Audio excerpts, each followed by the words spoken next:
Second P U ವಿದ್ಯಾರ್ಥಿಗಳೇ already ಪರೀಕ್ಷೆ ಮುಗಿದಾಗಿದೆ.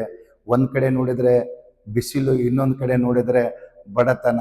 ಆದರೂ ಸಹಿತ ನಿಮ್ಮ ತಂದೆ ತಾಯಿ ನಿಮ್ಮನ್ನು ಬಿಟ್ಟು ಕೊಟ್ಟಿಲ್ಲ. ಎಷ್ಟೇ ಖರ್ಚಾದರೂ ಪರವಾಗಿಲ್ಲ, ನನ್ನ ಮಗು ಏನಾದರೂ ಒಂದು ಸಾಧಿಸಬೇಕಂತ ತಿಳ್ಕೊಂಡು ಇಲ್ಲಿ ತನ ನಿಮ್ಮ ಜೊತೆ ನಿಂತಿದ್ದಾರೆ.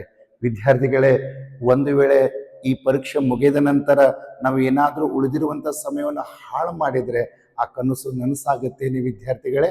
ಆಗಲ್ಲ. ಹಾಗಾದರೆ ನಾವು ಈ ಎಕ್ಸಾಮ್ ಮುಗಿದ ನಂತರ ಮುಂದಿನ ಎಕ್ಸಾಮ್ಗೆ ತಯಾರಿ ಮಾಡಲೇಬೇಕಾಗತ್ತೆ ವಿದ್ಯಾರ್ಥಿಗಳೇ.